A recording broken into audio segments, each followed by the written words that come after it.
Hi viewers, I am ജനുജി.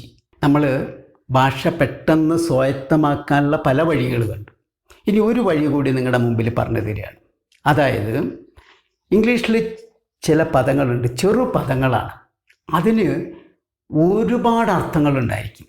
അതായത് വിവിധ സന്ദർഭങ്ങളിൽ ഈ ഒറ്റ പദം ഉപയോഗിക്കാൻ പറ്റും. അപ്പം നമുക്ക് വലിയ വലിയ ബൊംബാസ്റ്റിക് വേർഡ്സ് ഒന്നും അറിയേണ്ട, ഈ ചെറുപദം തന്നെ മതി. അങ്ങനെ ഇംഗ്ലീഷിൽ ഉപയോഗിക്കുന്ന ഗെറ്റ്, ഹാവ്, ടേക്ക്, ഇങ്ങനെ കുറച്ച് പദങ്ങളുണ്ട്. ഒരുപാട് അർത്ഥം ആ പദങ്ങൾക്കുണ്ട്. ആ അർത്ഥങ്ങൾ അറിയാമെങ്കിൽ ഈസി ആയിട്ട് ഭാഷ നമുക്ക് ഉപയോഗിക്കാം. ഇന്ന് നമ്മൾ ഉപയോഗിക്കാൻ പോകുന്ന ഗെറ്റ്, GET, ഗെറ്റ്. അപ്പോൾ അതിൻ്റെ 5 ഫോം അറിയണം. Get, gets, got, getting, got. അപ്പോൾ അത് 3 പറഞ്ഞ് പഠിക്കുമ്പം ഗെറ്റ്, ഗോട്ട്, ഗോട്ട്. ഗെറ്റ് ലഭിക്കുക, ഗോട്ട് ലഭിച്ചു. അവസാനത്തെ ഗോട്ടിന് കൃത്യമായിട്ട് പറയാൻ പറ്റില്ല. അമേരിക്കൻ ഇംഗ്ലീഷിൽ അവസാനത്തെ ഗോട്ടൻ എന്നൊരു പ്രയോഗമുണ്ട്, പക്ഷേ ബ്രിട്ടീഷ് ഇംഗ്ലീഷിൽ അത് ഉപയോഗിക്കാറില്ല. ഓക്കെ, അപ്പം നമുക്ക് ഇതിൻ്റെ കുറച്ച് ഉപയോഗം നോക്കാം. Get means the first meaning is receive, ലഭിക്കുക എന്നാണ്. അപ്പം നമ്മൾ ഗെറ്റിൻ്റെ past tense got. I got your letter, എനിക്കിതിൻ്റെ കത്ത് കിട്ടി കേട്ടോ. ഐ ഗോട്ട് യുവർ മെസ്സേജ്, നീ അയച്ച സന്ദേശം എനിക്ക് കിട്ടി.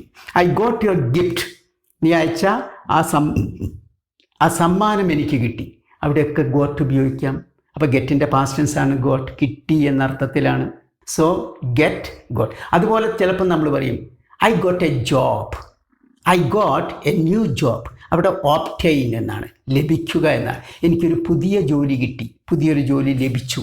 അവിടെ ഓപ്റ്റെയിൻ എന്ന അർത്ഥത്തിൽ I got a new job, എനിക്കൊരു പുതിയ ജോലി കിട്ടി എന്ന് പറയാം. ഇനി അടുത്തത് റീച്ച് ഓർ അറൈവ്, ഒരു സ്ഥലത്ത് എത്തിച്ചേരുക എന്ന അർത്ഥത്തിൽ ഇതേ ഗെറ്റ് ഉപയോഗിക്കാം. For example, when did you get there, നീ എപ്പോഴാണ് അവിടെ എത്തിയത്? നമ്മൾ ചോദിക്കില്ലേ when did you get there. When did you get here, നീ എപ്പോഴാണ് ഇവിടെ എത്തിയത്? I get home at 5. I get home at 5, ഞാൻ എല്ലാ ദിവസവും 5 മണിക്ക് വീട്ടിലെത്താറുണ്ട്. I get to my office at 10 every day, ദിവസവും ഞാൻ 10 മണിക്ക് എൻ്റെ ഓഫീസിലെത്താറുണ്ട്. ഇങ്ങനെയൊക്കെ ഗെറ്റ് വെച്ചിട്ട് നമുക്ക് പറയാൻ പറ്റും. അപ്പോൾ എത്തിച്ചേരുക എന്നർത്ഥമാണ്. അതിൽ get here, get there, get home എന്നൊക്കെ പറയുമ്പോൾ ഒരു പ്രപ്പോസിഷൻ ആവശ്യമില്ല. അതേസമയം ഗെറ്റ് ടു വർക്ക്, ജോലി സ്ഥലത്ത് എത്തിച്ചേരുക എന്നുള്ളതിന് ഗെറ്റ് ടു വർക്കാണ്. അതിൻ്റെ ഇടയ്ക്ക് വേറെ ഒന്നും വേണ്ട. അതേസമയം get to the office, get to the shop, എവിടെയെങ്കിലും മറ്റുള്ളതൊക്കെ വരുമ്പോൾ ഒരു ദാ കൂടി ചേരും. Get to the office, get to the shop എന്നൊക്കെ പറയും. Get to the bus stand, get to the railway station എന്നൊക്കെ പറയും. ഓക്കെ, അപ്പോൾ 2 അർത്ഥം പഠിച്ചു. ഗെറ്റ്, റിസീവ്, അതുപോലെ തന്നെ അറൈവ്, എത്തിച്ചേരുക എന്നുള്ള അർത്ഥത്തിൽ. ഇനി ഗെറ്റിന് ബ്രിങ് എന്നൊരർത്ഥമുണ്ട്. ബ്രിങ്, എന്താ ബ്രിങ്ങിൻ്റെ അർത്ഥം? ബ്രിങ് മീൻസ് കൊണ്ടുവരിക, എവിടുന്നെങ്കിലും കൊണ്ടുവരുന്നതിനാണ് ബ്രിങ് എന്ന് പറയുക.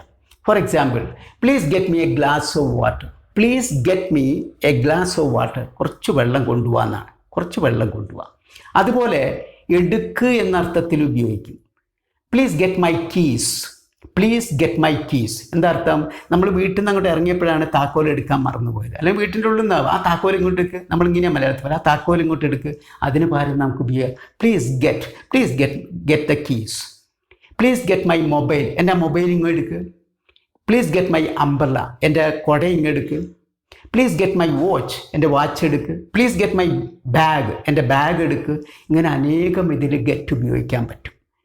ഓക്കെ, അവിടെയൊക്കെ ബ്രിങ് എന്ന അർത്ഥത്തിലാണ് ഉപയോഗിക്കുന്നത്. ഇനി അതുപോലെ BUY, ബൈ എന്ന അർത്ഥത്തിൽ നമുക്ക് വാങ്ങിക്കുക, BUY, ആ അർത്ഥത്തിലും ഗെറ്റ് ഉപയോഗിക്കാൻ പറ്റും. ഫോർ എക്സാമ്പിൾ, നമ്മൾ ചിലവരോട് ചോദിക്കും where did you get this, ഇത് എവിടുന്നാണ് നിങ്ങൾ വാങ്ങിച്ചത് എന്നാണ്. Where did you get this car, where did you get this mobile, where did you get this pen, ഈ പേൻ എവിടുന്നാണ് വാങ്ങിച്ചത്, ഈ മൊബൈൽ എവിടുന്നാണ് വാങ്ങിച്ചത് എന്നാണ്. I got this from the സൂപ്പർ മാർക്കറ്റിൽ നിന്നാണ് ഞാനിത് വാങ്ങിച്ചത്. ഐ ഗോട്ട് ദിസ്, അവിടെ ഗോട്ട് എന്ന് പറഞ്ഞാൽ ബോട്ട് എന്നർത്ഥം, വാങ്ങിച്ചത് എന്നാണ് അർത്ഥം. ഓക്കെ, അപ്പം ബൈ എന്ന അർത്ഥത്തിലും അത് ഉപയോഗിക്കും. ഇനി ബിക്കം എന്ന അർത്ഥമുണ്ട്. ബിക്കം മീൻസ് ആയിത്തീരുക എന്നാണ്. For example, I M getting old, I am getting old, എനിക്കിങ്ങനെ പ്രായമായി വരിക. ഐ ആം ബിക്കമിങ് ഓൾഡ് എന്നാണ്. ഐ ആം ബിക്കമിന് പകരം ഗെറ്റ് ഉപയോഗിക്കാം. And it is getting dark, ഇരുട്ടായി തുടങ്ങിയിരിക്കുകയാണ് കേട്ടോ. ഇറ്റ് ഈസ് ബിക്കമിങ് ഡാർക്ക് എന്നാണ്. ഐ എം ഗെറ്റിംഗ് ടയേർഡ്, എന്താണെന്നറിയില്ല, എനിക്കിങ്ങനെ ക്ഷീണം വരുന്നുണ്ട് ഇന്ന് വല്ലാതെ. I M getting tired. I M getting hungry, എനിക്ക് വല്ലാതെ വിശക്കുന്നുണ്ട്. ചിലപ്പോൾ നമ്മൾ പറയും ഡോണ്ട് ഗെറ്റ് ആംഗ്രി, ദേഷ്യപ്പെടുന്നവരോട് പറയും ഡോണ്ട് ഗെറ്റ് ആംഗ്രി, ദേഷ്യം വരല്ലേ എന്നൊക്കെയാണ് അർത്ഥം. Don't get angry. അപ്പോൾ ആ ഗെറ്റിൻ്റെ കൂടെ ഇങ്ങനെ പലതും ഉപയോഗിക്കാം. ഇനി സ്ഥിരമായി നമ്മൾ കേൾക്കുന്ന പദങ്ങളാണ് get married, get engaged, get divorced. എന്തൊക്കെയാ അർത്ഥം? ഗെറ്റ് മാരീഡ് എന്ന് പറഞ്ഞാൽ വിവാഹിതരാകുക. ഗെറ്റ് ഡിവോഴ്സ്ഡ് മീൻസ് വിവാഹബന്ധം വേർപ്പെടുത്തുക. ഗെറ്റ് എൻഗേജ്ഡ് മീൻസ് എൻഗേജ്മെൻറ്റ് കഴിയുക. നമ്മൾ സാറിന് ഉപയോഗിക്കുന്നല്ലേ? ഓക്കെ, അപ്പം നോക്ക്, they got engaged last week. അതായത് അവരുടെ വിവാഹ എൻഗേജ്മെൻറ്റ് അത് കഴിഞ്ഞ ആഴ്ച കഴിഞ്ഞു. ദേ ഗോട്ട് മാരീഡ് യെസ്റ്റർഡേ, ഇന്നലെ അവരെ കല്യാണം കഴിഞ്ഞു എന്നാണ്, അവർ വിവാഹിതരായി. ദേ ഗോട്ട് ഡിവോഴ്സ്ഡ്, അവർ വിവാഹബന്ധം വേർപ്പെടുത്തി. അപ്പം ദേ got engaged, they got married, they got divorced, ഇതിലൊക്കെ ഗെറ്റ് തന്നെയാണ് ഉപയോഗിക്കുന്നത്. അപ്പോൾ ഈ അർത്ഥത്തിലും ഗെറ്റ് ഉപയോഗിക്കാൻ പറ്റും. ഇനിയും അണ്ടർസ്റ്റാൻഡ് എന്ന അർത്ഥം, ഇത് നമ്മൾ ഇതിനു മുമ്പും പറഞ്ഞിട്ടുണ്ട്. അണ്ടർസ്റ്റാൻഡ്, മനസ്സിലാക്കുക എന്ന അർത്ഥത്തിലും. അതുകൊണ്ടാണ് ഡിഡ് യു ഗെറ്റ് ഇറ്റ്, നിനക്ക് മനസ്സിലായോ? ഡു യു ഗെറ്റ് ഇറ്റ്, നിനക്കിത് മനസ്സിലാവുന്നുണ്ടോ? അപ്പം നമ്മൾ ഉത്തരം പറയും yes sir I get it, എനിക്ക് മനസ്സിലാവുന്നുണ്ട്. Yes sir I got it, എനിക്ക് മനസ്സിലായി. അപ്പം ഗെറ്റിന് അണ്ടർസ്റ്റാൻഡ് എന്ന അർത്ഥമുണ്ട്. അതുപോലെ നമ്മളെപ്പോഴും ഈ രോഗികളെ കാണാനൊക്കെ പോയാൽ ഗെറ്റ് വെൽ സൂൺ, വേഗം സുഖം പ്രാപിക്കട്ടെ എന്നാണ്. നമുക്ക് ടെക്സ്റ്റ് മെസ്സേജ് ആയിട്ടും കൊടുക്കാം. നമ്മൾ കാണാൻ പോകുമ്പം I pray you get well soon, നിനക്ക് വേഗം സുഖം പ്രാപിക്കട്ടെ എന്ന് ഞാൻ പ്രാർത്ഥിക്കുകയാണ് എന്നർത്ഥത്തിൽ ഗെറ്റ് വെൽ സൂൺ എന്നൊരു പ്രയോഗമുണ്ട്. അതുപോലെ ചിലപ്പം നമ്മൾ എങ്ങനെയുണ്ട്, രോഗം ഇപ്പം എങ്ങനെയുണ്ട്, I M getting better today, എനിക്കിന്ന് കുറച്ചുകൂടി സുഖം തോന്നുന്നുണ്ട്, അതായത് എൻ്റെ അസുഖം കുറവ് തോന്നുന്നുണ്ട് എന്നാണ്. അസുഖത്തിന് നല്ല കുറവ് തോന്നുന്നുണ്ട്. I M getting better today, she is getting better today, അവൾക്കിന്ന് അസുഖത്തിന് കുറവുണ്ട് എന്നൊക്കെയാണ്. അപ്പോൾ ഇന്ന് നമ്മൾ ഒരൊറ്റ പദമാണ് എടുത്തത്, ഗെറ്റ്. അതും ആ ഗെറ്റിൻ്റെ 5, 6, 7 അർത്ഥം മാത്രമേ നമ്മൾ നോക്കിയിട്ടുള്ളൂ. ഇനി ആ ഗെറ്റിന് ഇനിയും ഒരുപാട് അർത്ഥമുണ്ട്, അത് വേറെ അവസരത്തിൽ പഠിക്കാം. ഇനി ഗെറ്റിൻ്റെ സ്ഥാനത്ത് ഇതുപോലെ ഹാവ്, ടേക്ക്, ബ്രിങ്, ഇങ്ങനെ കുറേ പദങ്ങളുണ്ട്. ചെറു പദങ്ങളാണെങ്കിലും സെറ്റ്, ഇങ്ങനെ കുറേ പദങ്ങൾ, അതൊക്കെ നമുക്ക് കുറച്ചായിട്ട് പഠിക്കാം.